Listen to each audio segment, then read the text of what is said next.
शांति। आज 30 जुलाई 2023 के बाबा के अव्यक्त महावाक्य हैं। रिवाइज है 25 मार्च 1995 की। ब्राह्मण जीवन का सबसे श्रेष्ठ खजाना संकल्प का खजाना। आज बाप दादा चारों ओर के बच्चों के खजानों के खाते देख रहे थे। हर एक बच्चे को खजाने बहुत मिले हैं और अविनाशी अनगिनत खजाने मिले हैं। सिर्फ इस जन्म के लिए नहीं, लेकिन अनेक जन्मों की गारंटी है। अब भी साथ हैं और आगे भी साथ रहेंगे। तो आज विशेष जो सबसे श्रेष्ठ खजाना है और सर्व खजानों का विशेष आधार है, वो ही विशेष देख रहे थे कि सबके खाते में जमा कितना है। मिला अनगिनत है, लेकिन जमा कितना है? तो सबसे श्रेष्ठ खजाना संकल्प का खजाना है। तो आप सबका श्रेष्ठ संकल्प ही ब्राह्मण जीवन का आधार है।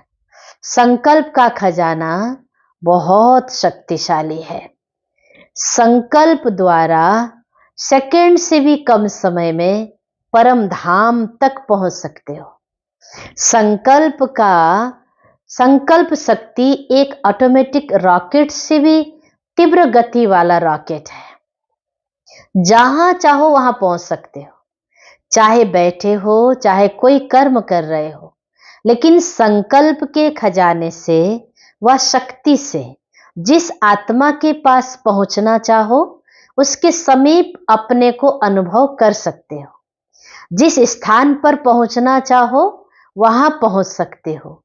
जिस स्थिति को अपनाना चाहो, चाहे श्रेष्ठ हो, खुशी की हो, चाहे व्यर्थ हो, कमजोरी की हो, सेकंड के संकल्प से अपना सकते हो। संकल्प किया मैं श्रेष्ठ ब्राह्मण आत्मा हूं, तो श्रेष्ठ स्थिति और श्रेष्ठ अनुभूति। और संकल्प किया मैं तो कमजोर आत्मा हूं, मेरे में कोई शक्ति नहीं, तो सेकंड में संकल्प से खुशी गायब हो जाएगी। परेशानी के चिन्ह स्थिति में अनुभव होंगे, लेकिन दोनों स्थिति का आधार संकल्प है। याद में भी बैठते हो तो संकल्प के आधार से ही स्थिति बनाते हो। मैं बिंदु हूं, मैं फरिश्ता हूं, यह स्थिति संकल्प से ही बनी। तो संकल्प कितना शक्तिशाली है। ज्ञान का आधार भी संकल्प ही है। मैं आत्मा हूं, शरीर नहीं, ये संकल्प करते हो। सारा दिन मन बुद्धि को शुद्ध संकल्प देते हो, वह मन में शुद्ध संकल्प करते हो। तो मनन शक्ति का आधार भी संकल्प शक्ति है।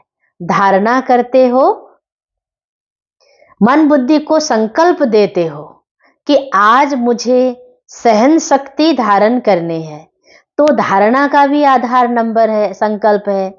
सेवा करते हो, प्लान बनाते हो, तो भी शुद्ध संकल्प ही चलते हैं ना।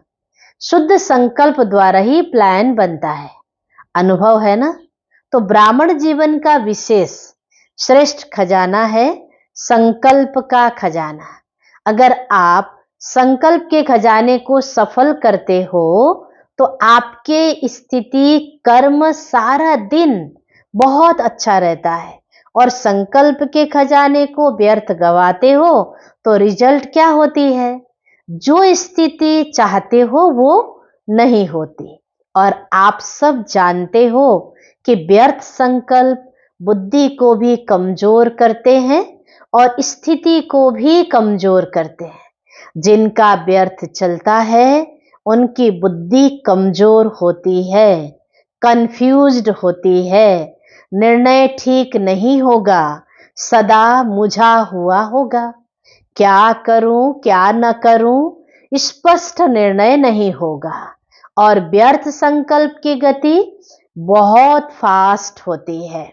व्यर्थ संकल्प का तो सबको अनुभव होगा, विकल्प नहीं, व्यर्थ का अनुभव सभी को है। तो फास्ट गति होने के कारण उसको कंट्रोल नहीं कर पाते हैं। कंट्रोल खत्म हो जाता है, परेशानी या खुशी गायब होना या मन उदास रहना, अपने जीवन से मजा नहीं आना, ये व्यर्थ संकल्प की निशानियां हैं। कईयों को मालूम ही नहीं पड़ता है कि मेरी स्थिति ऐसी हुई ही क्यों। वो मोटी मोटी बातें देखते हैं कि कोई विकर्म तो किया ही नहीं, कोई गलती तो की नहीं, फिर भी खुशी कम क्यों, उदासी क्यों, क्यों नहीं आज जीवन में मजा आ रहा है, मन नहीं लग रहा है। कारण विकर्म को देखते, विकल्प को देखते, बड़ी गलतियों को चेक करते, लेकिन सूक्ष्म गलती व्यर्थ खजाने गंवाने की होती है। जरूर वेस्ट का व्यर्थ गंवाने का खाता बढ़ा हुआ है। जैसे शारीरिक रोग पहले बड़ा रूप नहीं होता है, छोटा रूप होता है, लेकिन छोटे से बढ़ते बढ़ते बड़ा रूप हो जाता है और बड़ा रूप दिखाई देता है, छोटा रूप दिखाई नहीं देता। वैसे ये व्यर्थ का खाता, गंवाने का खाता बढ़ता जाता। पाप का खाता अलग है, ये गंवाने का, खजाने गंवाने का खाता है। पाप तो स्पष्ट दिखाई देता है, तो महसूस कर लेते हो कि आज ये किया ना, इसलिए खुशी गुम हो गई। लेकिन व्यर्थ गंवाने का खाता, उसकी चेकिंग कम होती है और आप समझते हो कि चलो आज का दिन भी बीत गया, अच्छा हुआ, कोई ऐसी गलती नहीं की, लेकिन ये चेक किया कि अपने संकल्प के श्रेष्ठ खजाने को जमा किया या व्यर्थ गवाया। यदि जमा किया, जमा नहीं होगा तो गवाने का खाता होगा ना। अंदर समझ में आता है कि बहुत कुछ कर रहे हैं, लेकिन खाता चेक करो कि आज क्या क्या खजाना जमा किया। चेक करना आता है? अपना चेकर बने हो या दूसरे का चेकर बने हो? क्योंकि अपने को अंदर से देखना होता है, दूसरे को बाहर से देखना होता है, वो सहज हो जाता है। तो बाप दादा देख रहे थे कि जो विशेष श्रेष्ठ संकल्पों का खजाना है वो बहुत व्यर्थ बहुत जाता है, पता ही नहीं पड़ता कि व्यर्थ गया या समर्थ है। ब्रह्मा बाबा को इकोनॉमी का अवतार कहते हैं। आप सभी कौन हो? आप भी मास्टर हो या नहीं? इकोनॉमी नहीं आती है, खर्च करना आता है। वैसे डबल फॉरेनर्स को लौकिक जीवन के हिसाब से जमा का खाता बनाना कम आता है। खाया और खर्चा खत्म, बैंक बैलेंस कम रखते हैं, लेकिन इसमें तो इकोनॉमी का अवतार बनना पड़ेगा। तो बाप दादा देख रहे थे कि जितना मिला है, जितना संकल्प का श्रेष्ठ खजाना जमा होना चाहिए, उतना नहीं है। व्यर्थ का हिसाब ज्यादा देखा। अगर संकल्प व्यर्थ हुआ तो खजाने व्यर्थ स्वतः ही हो जाते हैं। संकल्प व्यर्थ तो कर्म और बोल क्या होगा? व्यर्थ ही होगा ना। फाउंडेशन है संकल्प, तो संकल्प को चेक करो, हल्का नहीं छोड़ो। ठीक है, सिर्फ 2 मिनट ही हुआ तो हुआ, ज्यादा नहीं हुआ, लेकिन 2 मिनट में आप चेक करो कि कितने संकल्प चलते हैं। व्यर्थ संकल्प तो तेज होते हैं ना, 1 सेकेंड में आबू से अमेरिका पहुंच जाएंगे, वैसे पहुंचने में कितना घंटे लगते हैं। तो इतनी फास्ट गति, उस गति के प्रमाण चेक करो, अपनी संकल्प शक्ति की बचत करो और फिर रात्रि को चेक करो। अगर अटेंशन देकर के कोई भी चीज की बचत करते हैं तो चाहे बचत थोड़ी हो, लेकिन बचत की खुशी एक्स्ट्रा होती है। अगर 10 पाउंड या डॉलर खर्च होना है, आपने 1 पाउंड या डॉलर बचा लिया, तो 1 पाउंड की बड़ी खुशी होगी कि बचा कर आए हैं। तो अपने संकल्पों के ऊपर कंट्रोलिंग पावर रखो। ये नहीं कहो चाहते तो नहीं थे, समझते तो हैं, लेकिन क्या करें, हो जाता है। कौन कहता है हो जाता है? मालिक या गुलाम? मालिक के तो कंट्रोल में होते हैं ना। अगर मालिक को भी कोई धोखा दे दे तो वो मालिक है क्या? ये तो ये चेक करो, कंट्रोलिंग पावर है। एक तो बचत करो, बजट के बजाय वेस्ट के खाते में जमा करो, और दूसरा अगर बचत नहीं कर सकते हो तो व्यर्थ समर्थ संकल्पों में परिवर्तन करो। यदि कंट्रोल नहीं हो सकता है तो परिवर्तन कर सकते हो ना, उसकी रफ्तार को जल्दी से चेक करना, नहीं तो आदत पड़ जाती है। 1 घंटे को भी चेक करो तो 1 घंटे में भी देखेंगे कि 5-10 मिनट भी वो जो वेस्ट संकल्प जा रहे थे, वो 5 मिनट भी वेस्ट से बेस्ट में जमा हो गए, तो 12 घंटे में 5-5 मिनट भी कितने हो जाएंगे, और कितनी खुशी होगी। और जितना श्रेष्ठ संकल्पों का खाता जमा होगा तो समय पर जमा का खाता काम आएगा।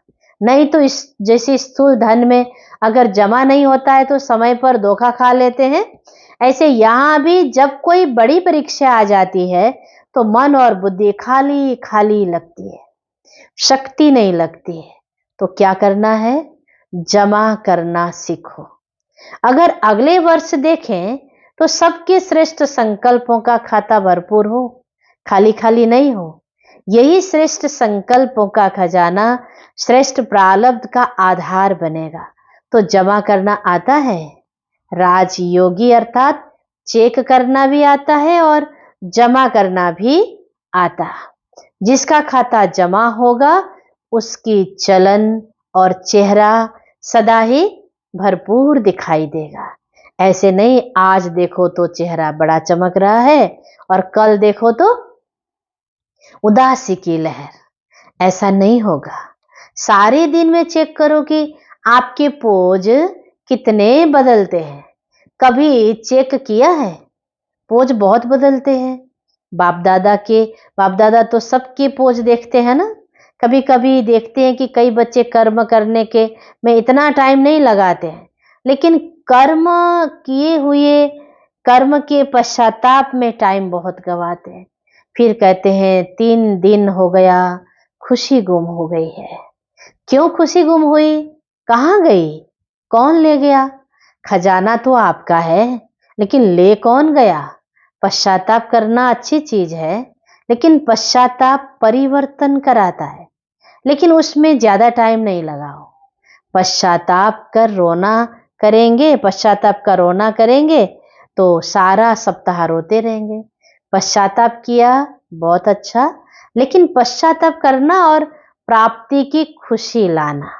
आगे के लिए सेकंड में निर्णय करो कि ये करना है या ये नहीं करना है। पहले सुनाया ना, नॉट और डॉट, ये दोनों शब्द याद रखो। नॉट सोचा और डॉट लगाया। 4 घंटा रोते रहे, चलो पानी नहीं आया, अंदर रोते रहे। आधा घंटा पानी बहाया और 4 घंटा मन से रोया। तो इतना पश्चाताप नहीं करो, ये बहुत है। पश्चाताप की भी कोई हद रखो। बाप दादा को डबल फॉरेनर्स की एक विशेषता बहुत अच्छी लगती है। रोना अच्छा नहीं लगता, लेकिन एक विशेषता अच्छी लगती है। कौन सी? सच्चे दिल पर साहेब राजी। सच बताने में डरेंगे नहीं, छिपाएंगे नहीं। तो सच्ची दिल है, इसके कारण बाप के डबल प्यार की भी पात्र हो। तो सच्ची दिल रखी, साहेब को तो राजी कर लिया, लेकिन परिवर्तन भी फिर इतना जल्दी करना चाहिए। उसको बार बार अपने अंदर में वर्णन नहीं करो, ये हो गया, ये हो गया, हो गया, फिनिश। आगे के लिए अटेंशन, लेकिन कभी कभी अटेंशन के बजाय टेंशन कर लेते हो, वो नहीं करना है। बड़े ते बड़ा जस्टिस बनो। यहां भी चीफ जस्टिस होते हैं ना, आप तो चीफ जस्टिस के भी चीफ हो। अपने प्रति जल्दी से जल्दी जस्टिस करो। रॉन्ग राइट, रॉन्ग है तो नॉट और डॉट। ऐसा नहीं होता कि होता तो ऐसे होता, ऐसे नहीं करते तो ऐसा होता। ये गवाने का खाता जमा करते हैं। कमाई खत्म हो जाती है, जमा का खाता खत्म हो जाता है। लेकिन सोचो, लेकिन व्यर्थ नहीं, और बचा कर दिखाओ। 1 सेकंड में इतना बचाया, ये रिजल्ट दिखाओ कि व्यर्थ चालू हुआ लेकिन हमने चेंज किया और जमा किया। वेस्ट को बचाओ, ये बचत का खाता बहुत खुशी दिलाएगा। इस वर्ष बाप दादा सभी के बचत का खाता भरपूर देखना चाहते हैं। कर सकते हो ना? तो अभी फास्ट गति से करना, क्योंकि टाइम भी तो फास्ट जा रहा है ना। फिर देखो इसमें नंबर 1 कौन जाता है। बचत का खाता किसका सबसे ज्यादा होता है? बचत के खाते में नंबरवार कौन होते हैं, वो लिस्ट निकालेंगे। और अगर आपने संकल्प को कंट्रोल किया तो औरों को कंट्रोल करने की मेहनत नहीं करनी पड़ेगी। कई कहते हैं बोलना नहीं चाहते हैं, लेकिन पता नहीं मुख से निकल गया। लेकिन जब बोल निकलता है या कर्म भी होता है तो पहले तो संकल्प आता है। अगर किसी से क्रोध भी करना है तो पहले संकल्प में प्लान बनता है, ऐसे करूंगा, ऐसे बोलूंगा। ये क्या समझता है? प्लान चलता है। फिर समय को भी उसमें यूज कर लेते हैं। समय देखते रहेंगे कब आता है, कौन आता है। तो संकल्प के खजाने के पीछे समय का खजाना भी वेस्ट जाता है। संबंध है तो संकल्प को बचाने से समय को, बोल को बचाना स्वतः ही हो जाएगा। तो वर्ष बीतता जा रहा है। अभी संकल्प में साधारण संकल्प नहीं करो, प्रतिज्ञा करो। शरीर जाए लेकिन प्रतिज्ञा नहीं जाए। कितना भी सहन करना पड़े, परिवर्तन करना पड़े, लेकिन प्रतिज्ञा नहीं छोड़ो। इसको कहा जाता है दृढ़ संकल्प। सोचते बहुत अच्छा हो, बाप दादा भी खुश हो जाते हैं। ये करेंगे, ये करेंगे, ये नहीं करेंगे, खुश तो कर देते हो, लेकिन इसमें दृढ़ता द्वारा सदा शब्द ऐड करो। थोड़ा समय की तो प्रभाव दिखाओ। उसके लिए जैसे पहले सुनाया ना कि अपने को सदा एकानामी के अवतार समझो। साथ साथ एक नामी, एकानामी और एकांतवासी। ज्यादा बोल में नहीं आओ, एकांतवासी बनो। देखा जाता है जो बोल में सारा दिन आते हैं उनके संकल्प, समय, सब खजाने ज्यादा वेस्ट होते हैं। एकांतवासी का डबल अर्थ है, सिर्फ बाहर की एकांत नहीं, लेकिन एक के अंत में खो जाना एकांत। नहीं तो सिर्फ बाहर की एकांत होगे और बोर हो जाएंगे, कहेंगे पता नहीं दिन कैसे बीतेगा। लेकिन एक बाप के अंत में खो जाओ, जैसे सागर के तले में चले जाते हैं तो कितना खजाना मिलता है। अंत में चले जाओ अर्थात बाप से जो प्राप्तियां हैं उसमें खो जाओ। सिर्फ ऊपर ऊपर की लहरों में नहीं लहराओ, अंत में चले जाओ, खो जाओ। फिर देखो कितना मजा आता है। तो सर्व खजानों में एकानामी करो। और एक बाप दूसरा न कोई, इसको कहते हैं एक नामी। ऐसी स्थिति में रहने वाले अपने सर्व खजानों को जमा कर सकेंगे। नहीं तो जमा नहीं होता। तो इकोनॉमी करना जानते हो ना। अच्छा, चारों ओर के रूहानी सच्चे डायमंड आत्माओं को, सदा एक इकानामी के अवतार विशेष आत्माओं को, सदा एक नामी एकांत प्रिय विशेष आत्माओं को अपने वाइब्रेशन वृत्ति के चमक से विश्व में सकाश फैलाने वाले चमकती हुई आत्माओं को बाप दादा का याद, प्यार और नमस्ते, गुड मॉर्निंग। दादियों से सब कार्य सफल हुए पड़े हैं। सफलता स्वरूप आत्माएं निमित्त हो। आप सभी निमित्त आत्माएं कौन से सितारे हो? सफलता के सितारे हो ना। तो ये सारा संगठन सफलता के सितारे हैं। ये सारा संगठन ब्राह्मण परिवार के तारामंडल में सफलता के सितारे चमकते हुए हैं। अच्छा, आज का बाबा का वरदान है, खुशी के खजाने से अनेक आत्माओं को मालामाल बनाने वाले सदा खुश नसीब भव। खुश नसीब उन्हें कहा जाता जो सदा खुश रहते हैं और खुशी के खजाने द्वारा अनेक आत्माओं को मालामाल बना देते हैं। आजकल हर एक को विशेष खुशी के खजाने की आवश्यकता है। और सब कुछ है लेकिन खुशी नहीं है। आप सबको तो खुशियों की खान मिल गई है, खुशियों का वैरायटी खजाना आपके पास है। सिर्फ इस खजाने के मालिक बन जो मिला है वो स्वयं के प्रति और सर्व के प्रति यूज करो, माला माल अनुभव करेंगे। स्लोगन, अन्य आत्माओं के व्यर्थ भाव को श्रेष्ठ भाव में परिवर्तन कर देना ही सच्ची सेवा है। अच्छा, ओम शांति।